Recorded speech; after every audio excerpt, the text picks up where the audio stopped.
The first time Master Sergeant Daniel Whitlock saw the gouge running across the driver's door of his Ford F-250, he didn't say a word.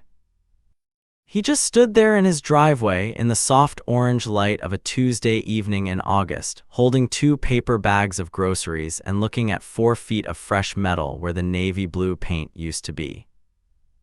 The cicadas were humming, a sprinkler was clicking somewhere down the street, and across the cul-de-sac, in the doorway of the biggest house on Whisper Pine Lane, a woman in white tennis shoes and a pink sundress was watching him. She was smiling. She thought she had won. She had no idea there was a camera mounted behind the rearview mirror, recording every second. She had no idea who Daniel Whitlock used to be. And she had absolutely no idea who his best friend from the service had become. Let me tell you about Cedar Hollow. It's one of those quiet little neighborhoods that wraps around the foothills just east of Boise, Idaho, the kind of place where the streets have names like Whisper Pine and Cottonwood Court, and every front yard has a flag holder bolted into the porch post. In the summer of 2022, Cedar Hollow looked like something out of a memory. American flags on the 4th of July, kids selling lemonade at folding tables, screen doors that creaked when they opened and slapped shut when they closed. The mornings smelled like fresh-cut grass and percolating coffee. The evenings smelled like charcoal and lighter fluid. On Sunday afternoons, you could hear the low rumble of 100 lawnmowers running at the same time, like the heartbeat of a neighborhood that took care of itself. Whisper Pine Lane was a cul-de-sac, 12 houses arranged in a horseshoe around a circle of asphalt with a single oak tree planted dead center, the Cedar Hollow Oak, the neighborhood called it. It had been there since 1973. The kids climbed it, the dogs barked at squirrels in it, and on summer evenings the men on the block would set up lawn chairs underneath it and trade stories until the streetlights came on. It was, in every sense of the word, a peaceful place. Until the Vances bought the house at 4412. Now, before I tell you about the Vances, you need to know about Daniel. Master Sergeant Daniel Whitlock, United States Army Special Forces, retired, 24 years in uniform, 1984 to 2008. He earned his Green Beret at Fort Bragg in 1987 when he was just 22 years old.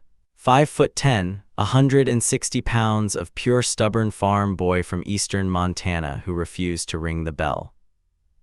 He served in Panama in '89, Bosnia in '95, Iraq in 2003 and again in 2005, 2 tour in Afghanistan, Bronze Star with Valor, 2 Purple Hearts, a combat infantryman badge that he kept in a small wooden box on his bedroom dresser next to a folded American flag, and a photograph of a woman with kind eyes and gray streaks in her hair. That woman was Sarah, his wife of 31 years. She passed away from pancreatic cancer in the spring of 2018, 4 years before our story really begins. After Sarah died, Daniel did what a lot of veterans do. He got smaller, quieter. He stopped going to the VFW as much. He sold the boat. He kept the house, the little 3-bedroom rancher at 4407 Whisper Pine, because Sarah had picked it out and because her rose garden was still in the back and he couldn't bear to leave that behind. He filled his days with simple things. He restored old vehicles in his garage, a 1968 Chevy C10 and a 1972 Ford Bronco, projects he'd been collecting for years. He took his rescue dog, an old chocolate Labrador named Riggs, on slow walks every morning at 6. He had a slight limp in his right leg from shrapnel he'd carried since 2005, and on cold mornings that limp got worse. But on most days, you'd find him in the driveway at dawn, drinking black coffee out of a chipped mug that said World's OKAYESD Grandpa, a gift from his daughter Megan and his 2 grandkids who lived in Spokane. His pride and joy was a 2017 Ford F-250 Super Duty in midnight navy. He'd bought it new the year before Sarah got sick. She'd helped him pick the color. He kept it cleaner than most people kept their kitchens. And here's the detail that's going to matter, folks, so pay attention. Mounted just behind the rearview mirror of that truck was a small black dashcam. 2 cameras, actually, one pointing forward, one pointing back. It recorded continuously whenever the truck was running, and it had a parking mode setting that activated whenever it sensed motion or impact, even when the engine was off. Daniel had installed it himself in 2019 after some kids in the neighborhood had broken a few car windows. But really, he installed it because of a habit drilled into him over 24 years in the United States Army. You document always, you document everything. He had no idea in the summer of 2022 just how grateful he was going to be for that little black box. The Vances arrived on a Saturday. It was the second weekend in June, and the moving truck, a long white Allied Van Lines rig, pulled up in front of 4412 Whisper Pine Lane just after 8 in the morning. The previous owners, the Hendersons, had retired and moved to Arizona. The house had sat empty for 3 months. Daniel was in his front yard, watering his hostas, when the pearl white 2022 Range Rover Autobiography rolled up behind the moving truck. The driver's door opened first. A man stepped out.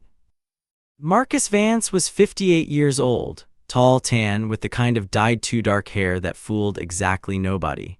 He wore golf shorts, a polo shirt, and the loud, careless confidence of a man who had never been told no in his life.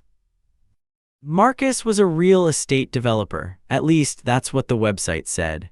He owned a company called Vance Capital Holdings, and according to the press releases, they specialized in luxury mixed-use developments across the Mountain West. According to the FBI, they specialized in something else entirely, but more on that in a minute. The passenger door opened second. Brittany Vance was 32 years old. 5'2", blonde, surgically enhanced in several visible ways, and dressed for the move in white jeans, a silk blouse, and $300 sandals. She held a small white dog, some kind of teacup mix, under one arm and a phone in her other hand. Brittany was Marcus's third wife. They'd been married 18 months. Before that, she'd been a lifestyle influencer on Instagram with about 40,000 followers, mostly built on photos of yoga poses in expensive activewear. She climbed out of the Range Rover, looked at the house, looked at the neighborhood, and made a face like someone had just served her cold soup. "Oh my God," she said, loud enough for Daniel to hear from across the cul-de-sac. "Marcus, you said this was the nice part of town." Marcus laughed. It was the kind of laugh men make when they're publicly embarrassed and trying to pretend they're not. Daniel kept watering his hostas. He didn't introduce himself, not yet. He'd learned a long time ago that you let people show you who they are before you decide how to greet them. It only took about 90 seconds. Brittany walked across the cul-de-sac with her phone out, recording. She walked right past Daniel, past a man who was clearly her new neighbor, without making eye contact. She stopped in front of his Chevy C10, the one he was restoring, parked at the curb in front of his house. "Babe," she called back to Marcus, loud enough that the entire street could hear, "Look at this thing. Tell me we did not just buy a house next to a junkyard." Daniel's hand tightened on the watering can, just for a second. Then he set the can down, walked over with his hand extended, and said, "Morning, Dan Whitlock, live across the way there. Welcome to the neighborhood." Brittany looked at his hand like it was a dead fish. "That's nice," she said, and she walked back to her house. You see, folks, that was the moment. That was the moment Daniel knew exactly what kind of summer he was going to have. The first formal complaint arrived 3 days later. It came in the form of a printed letter, taped to Daniel's front door with the embossed letterhead of the Cedar Hollow Homeowners Association. The HOA in Cedar Hollow was mostly a formality. A retired schoolteacher named Alina Briggs ran it out of her kitchen, mostly to organize the 4th of July barbecue and remind people to mow their lawns. But the letter wasn't from Alina. It was a notice of aesthetic violation, and it had been filed by a new resident of Whisper Pine Lane regarding 2 unsightly vehicles parked at 4407 Whisper Pine in clear violation of community standards. It was signed Brittany Vance. Daniel read the letter twice, then he folded it neatly in half, set it on the kitchen counter next to his coffee, and finished his breakfast. After breakfast, he put on a clean shirt, walked across the cul-de-sac, and knocked on the door of 4412. Marcus answered. He was already on his second mimosa, even though it was barely 10 a.m. on a Tuesday. Marcus, Daniel said, got a moment. Marcus glanced down at the letter in Daniel's hand and immediately rolled his eyes. Look, man, he said, it's the wife. She gets particular about things, property values, you know how it is. I do know how it is, Daniel said, and I'd like to talk to her about it directly, neighbor to neighbor. Brittany appeared behind Marcus a moment later, holding her little white dog, wearing yoga pants and the same expression she'd worn 3 days ago. Yes, she said. Daniel held up the letter. I just wanted to introduce myself properly. The trucks you mentioned in this letter, those are restoration projects. They're insured, they're registered, and they're parked legally on a public street. I've lived in this house for 26 years. Nobody's ever had an issue. He smiled, friendly, quiet. But if it bothers you, I can probably move the C10 around back. Take me a few days. Would that help? Brittany looked at him. And then she said the words that, looking back, sealed her fate. Listen, old man, she said, this isn't your little army base anymore. This is a real neighborhood with real property values, and people like me are not going to let people like you turn it into a trailer park. Move the trucks, or I will make your life miserable. She closed the door in his face. Daniel stood on the porch for a long moment. He didn't get angry, he didn't say a word. He just turned around, walked back across the cul-de-sac, and went inside his house.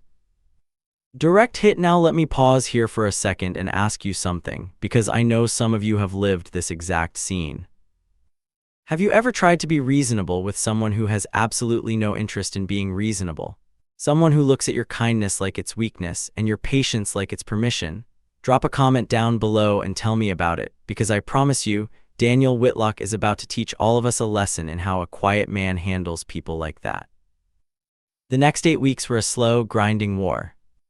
It started small, a second HOA complaint, then a third, then a fourth. Eleanor Briggs called Daniel personally to apologize. She said she was throwing every one of Brittany's complaints in the trash, but Brittany had started CCing the city.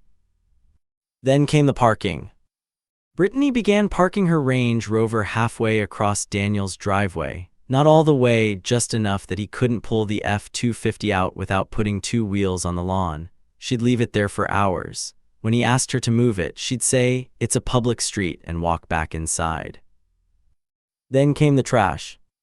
One Tuesday morning in late June, Daniel walked outside to find an entire bag of garbage emptied across his front lawn.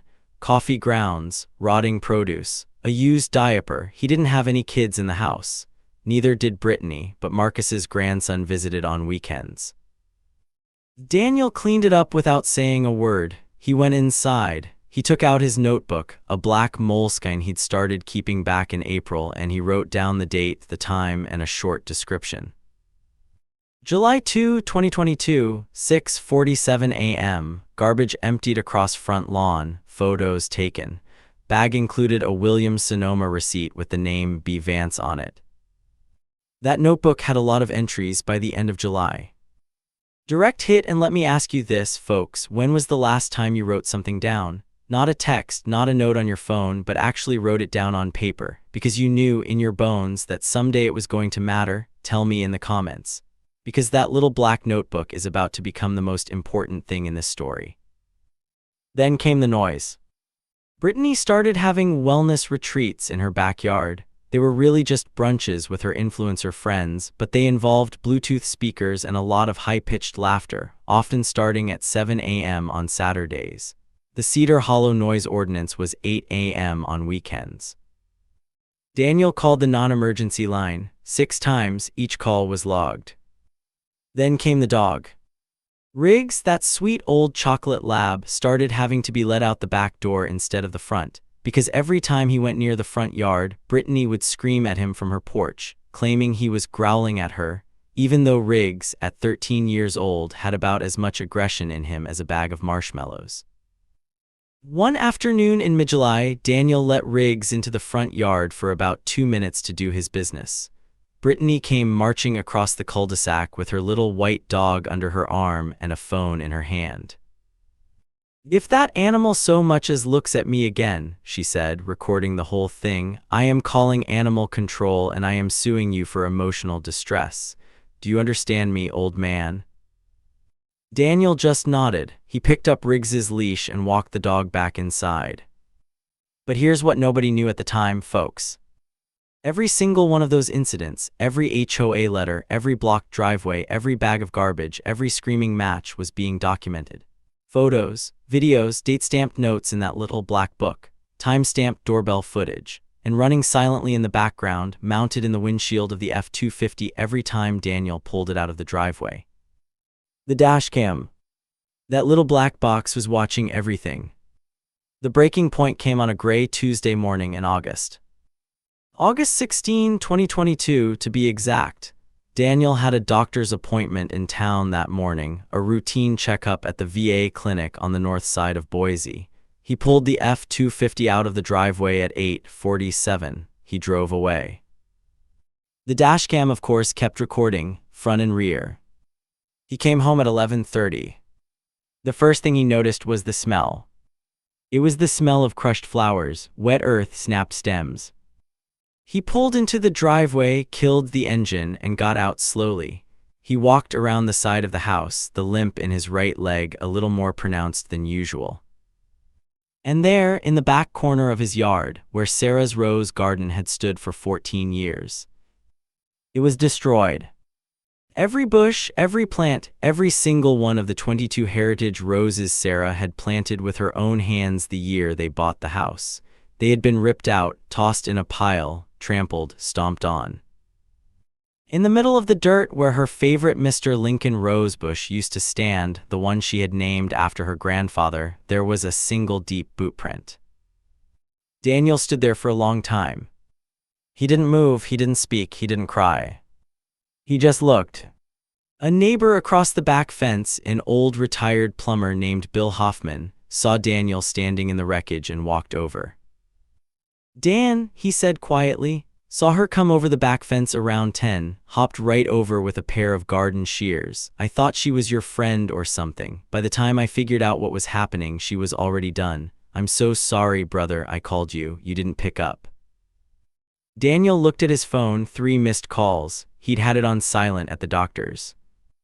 He thanked Bill quietly, then he walked back to the front of his house.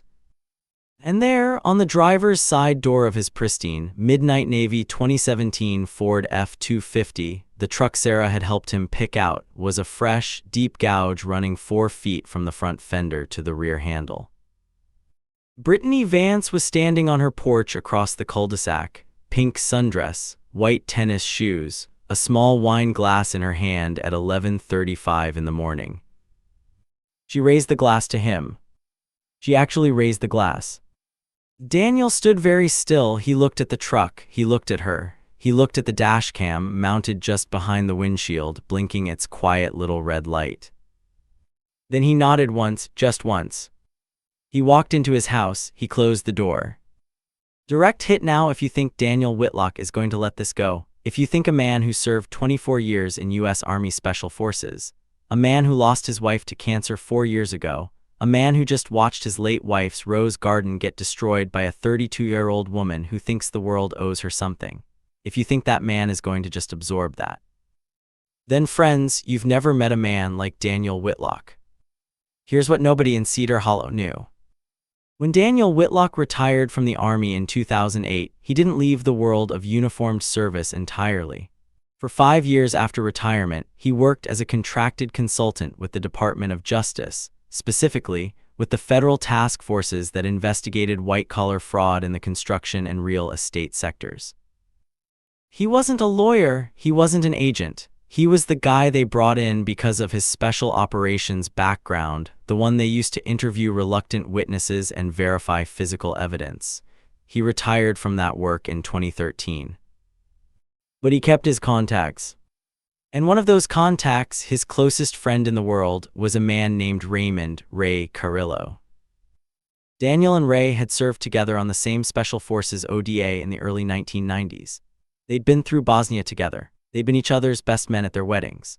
After the Army, Ray had gone to law school on the GI Bill, become a federal prosecutor, climbed the ladder for 2 decades, and in the spring of 2022, 3 months before the Vances ever moved into 4412 Whisper Pine Lane, Ray Carrillo had been confirmed as the United States Attorney for the District of Idaho, the chief federal prosecutor for the entire state.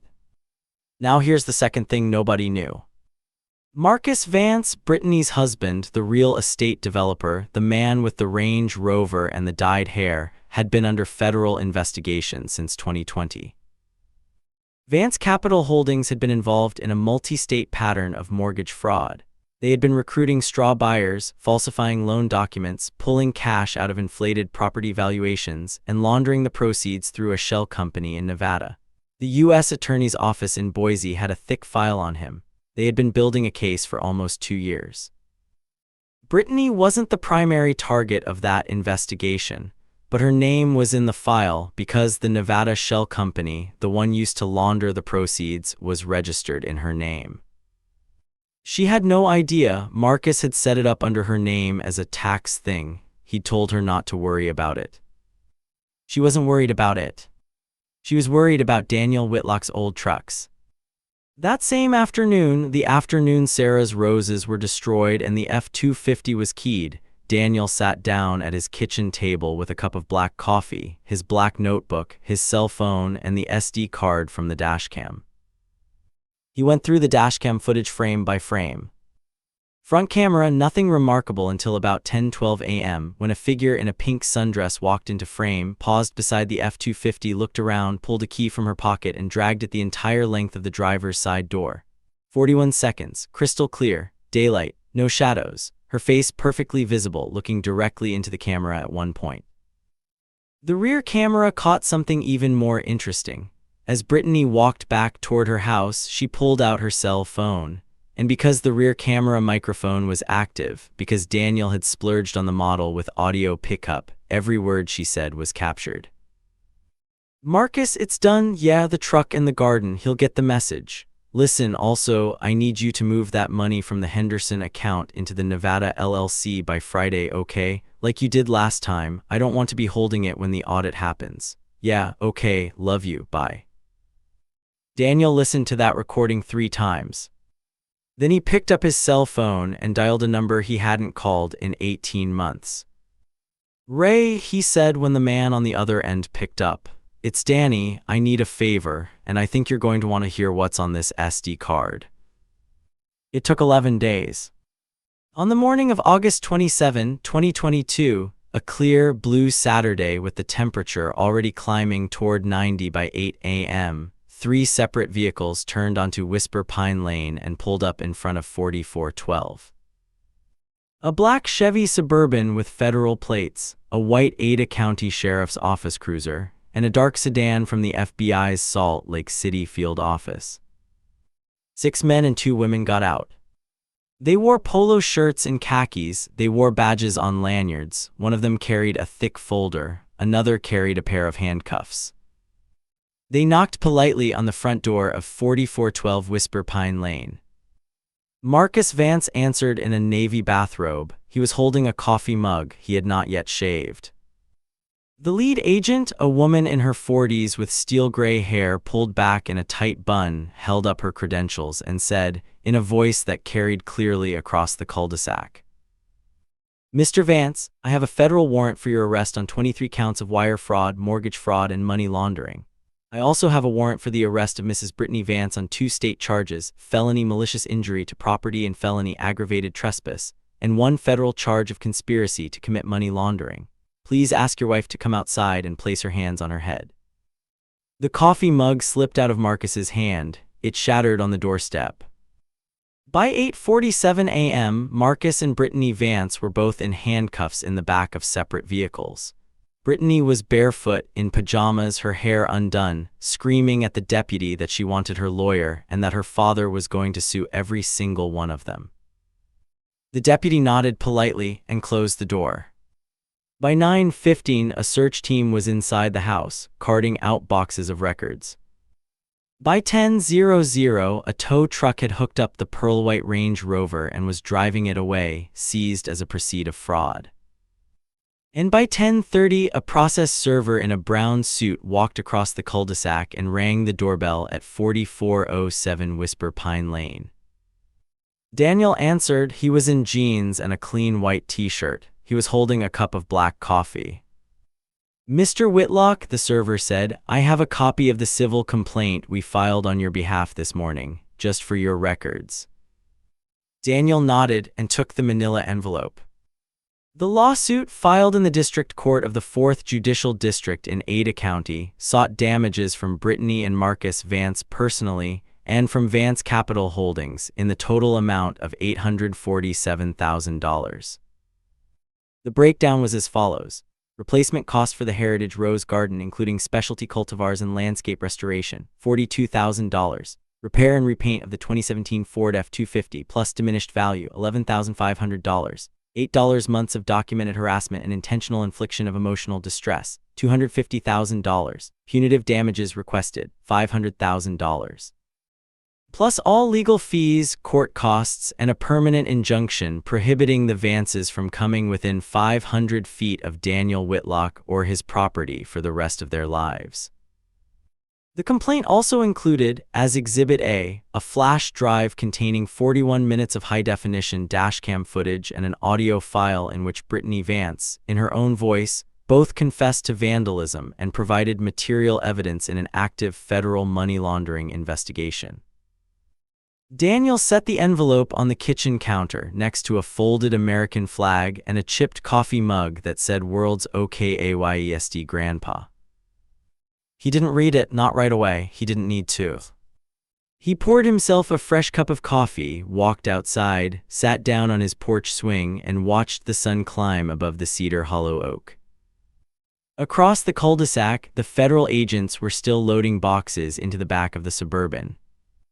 Daniel didn't look at them. He looked at his rose garden. What was left of it? The street was quiet for a long time after that morning. By noon, the news vans had arrived, a local NBC affiliate first, then a CBS crew, then a reporter from the Idaho Statesman. By the next morning, Marcus Vance's name was on every front page in the state. By the end of the week, 3 other neighborhoods Marcus had developed in the Boise metro area were filing class action suits. Brittany was released on bail 2 days later. Marcus stayed in custody, federal flight risk. He would be arraigned on a Tuesday and indicted on a Friday.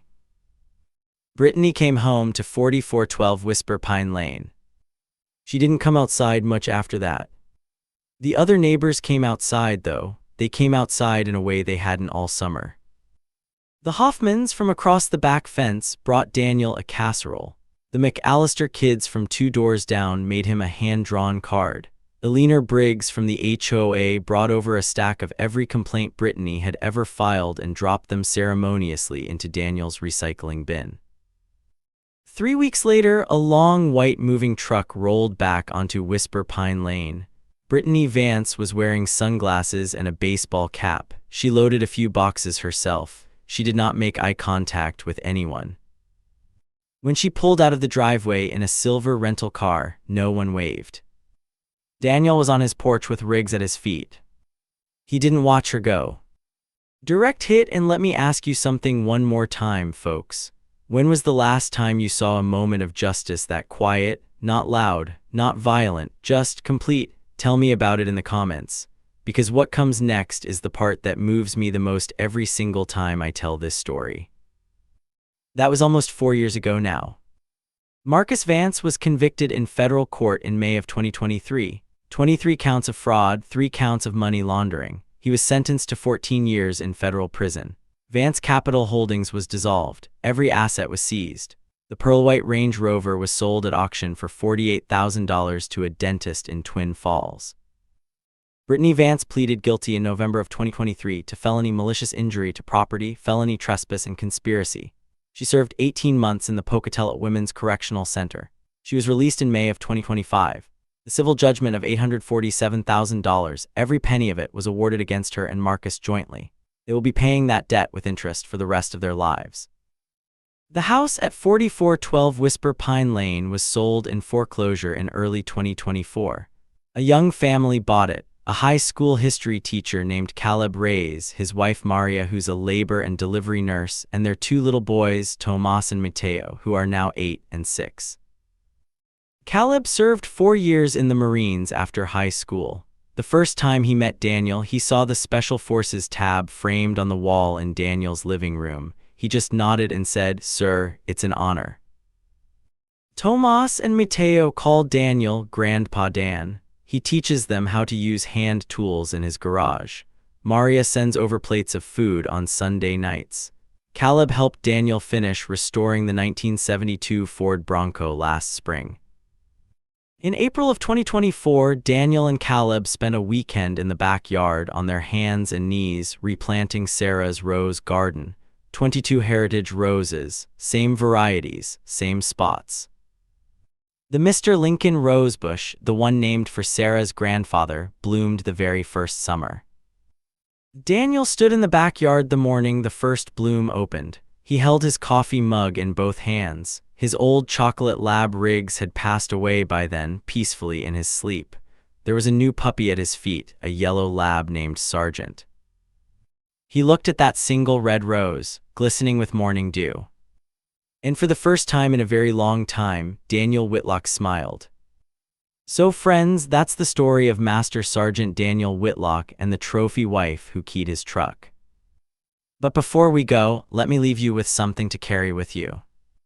You see, folks, the world is full of people like Brittany Vance, people who confuse politeness with weakness, people who confuse patience with permission, people who look at a quiet old man drinking coffee on his porch and think they see a target.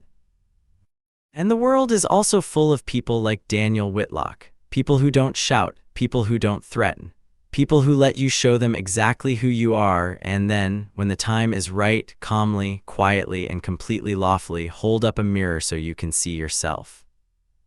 If there is a lesson in this story, it is this. Never mistake a quiet man for a weak man. Never mistake a kind man for a fool. Never assume the old fellow next door doesn't know anybody important, because the friends a man makes when he's 22 years old in a uniform tend to follow him for the rest of his life. And never ever underestimate the power of a small black box mounted behind a windshield blinking its quiet little red light. Because some men spend their whole careers learning one simple lesson, and they carry it home with them when they hang up the uniform for good. You document always, you document everything. If this story moved you, hit that like button. Subscribe to the channel for more stories about the quiet heroes who finally said enough. And drop a comment down below, tell us about a Daniel in your own life. The neighbor, the grandfather, the old vet down the street who turned out to be more than anybody guessed. We'll see you next time. This story is inspired by real events and public court records. Names, locations, and specific details have been changed or dramatized for storytelling purposes. Any resemblance to real individuals is coincidental.